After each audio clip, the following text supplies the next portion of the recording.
I'm Dan Drake. This is Visitor Network TV, and we have a very special guest today, Jason Graziadei, the Public Information Officer at Nantucket Hospital, but that's pretty new. That's very new. Like in the last 2 weeks. Yeah, it's my second week on the job there at the hospital. Congratulations on that, and good Thank luck you. with it, and we'll get you back at some point. Yeah. Talk about that. Be back sometime to talk about the hospital. But what I really would like to spend some time with you talking about is your career as a journalist here on Nantucket.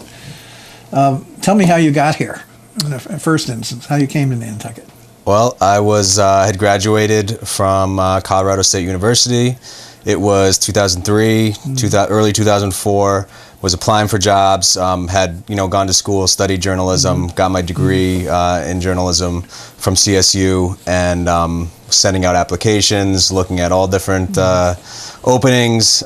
Considered going out to crazy places far from home, like Montana and Utah. Where was home?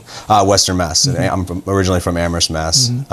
And saw the job on Nantucket advertised in the Boston Globe, actually, and said, sounds interesting. It's somewhat close to home.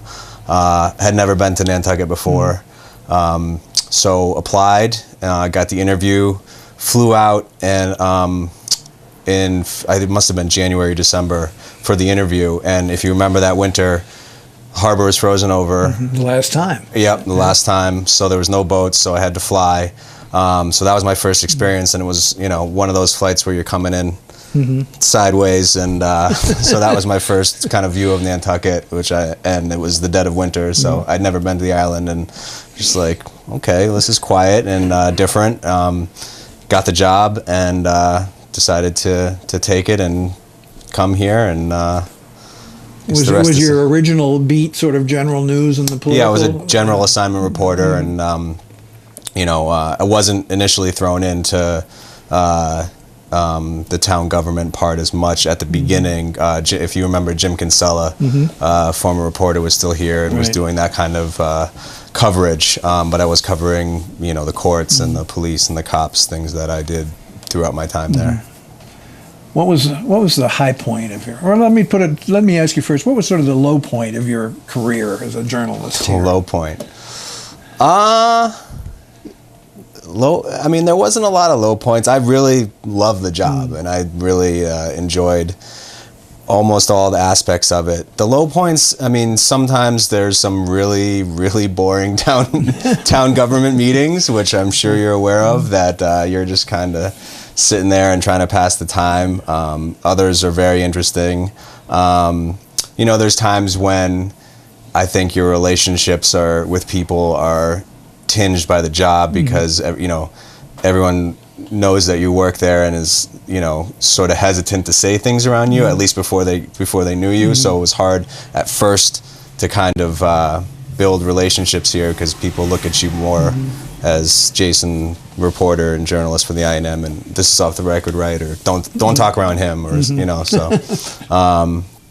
But yeah, I mean, there wasn't a lot of low points. I really enjoyed the job a lot. What were some of the high points? The high points were, some of the more investigative stories that I got to do, and the job.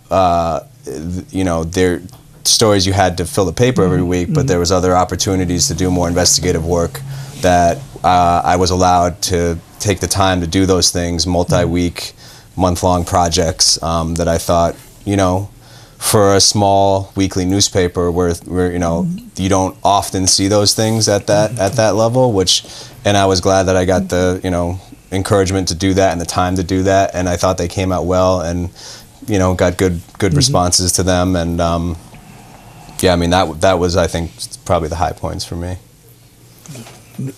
What were some of the stories?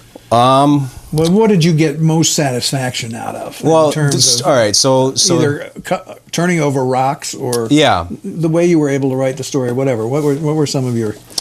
Yeah, I mean, well, you always like to see when your stories have tangible results, and that things happen because of there's a response from government or some agency to things that you've brought to light. So you can go ahead and say it. Yeah, no. So for instance, back in '04 and '05, we were investigating the sheriff's department and all the things that were happening there. And because of our reporting on, the way that money was being spent, the way firearms were being stored, the way he was pursuing, real estate deals using his position of authority with the sheriff's department. I mean, all those things got results because of the reports that came out in the INM. He was fined by the Ethics Commission. The Ethics Commission came down and did an investigation based on the reporting that we did.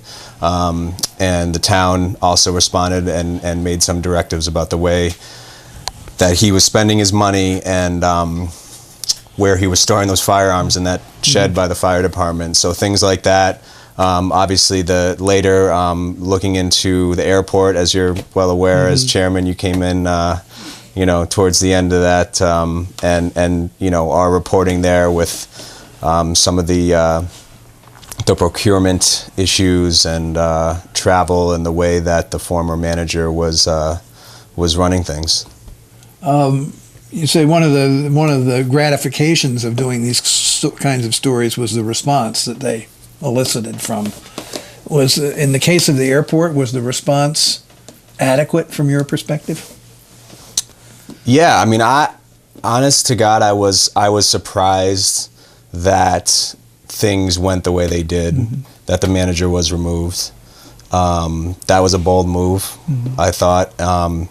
And, I think that the selectmen, as far as their appointments to that they made to that commission, for many years, there had been critics of who was being appointed and why certain people were getting back onto that commission. And I think after that, they finally really saw that reform was needed. And I think... How did you first come on to that story? Somebody whispering in your ear, or like many stories that happen, I had a source that passed on some information, said this is something you might want to look into, and took it from there, and filed public records requests for a lot of the information, and so obviously, I'm not going to tell you who that was. No, but I wasn't going to ask you. I wouldn't tell you my sources either. Yeah. But are there any other stories that sort of really grabbed your attention?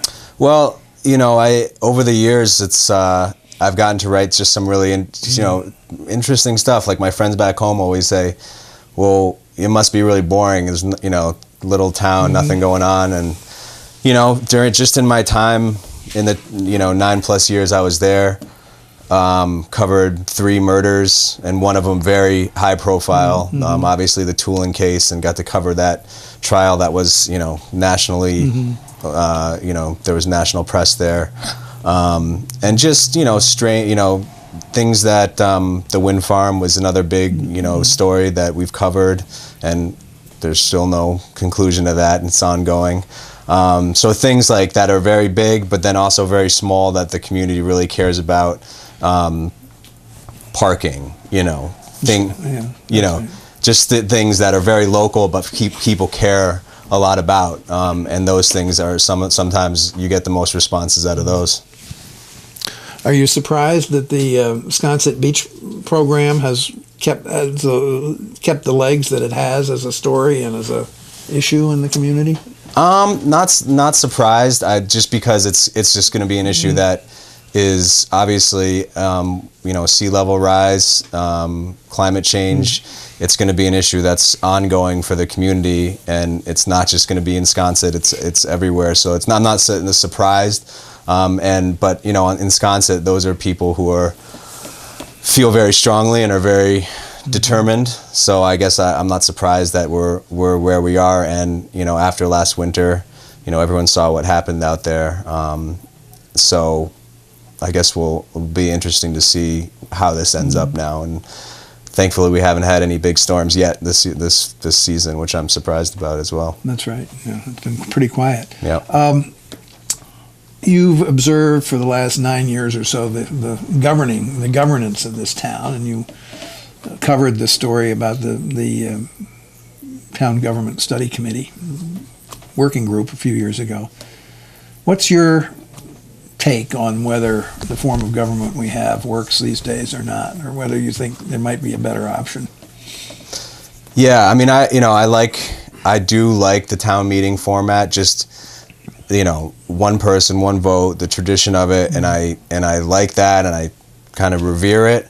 But if you go to town meeting and you see the way a lot of these debates happen and the way things play out, sometimes you just see things and you're just saying that this is there, like you said, there's a better way. And I think that if you were going to switch, it would have to be something like the representative town meeting, where different districts of the island elect their own member to go to town meeting and vote on their behalf. That way, I think you'd be having people who are going to town meeting, who are going to take the time to really study the issues, go to the people in their neighborhoods. How do you feel about this? What is our position on this? But really take the time to know the issues, so you don't get the town meeting floor and you get the people's questions. People are being educated about something they're about to vote on right then and there. Not everyone is reading the paper or watching these shows and has the background to go in and make an informed vote, but they'll go to town meeting because there's some small issue that they really care about, but then there's other things that they might not know about, and they're going and saying, well, what's this? What can we change the budget here? Can we nix this? And it just makes it not the best way to do things, I think.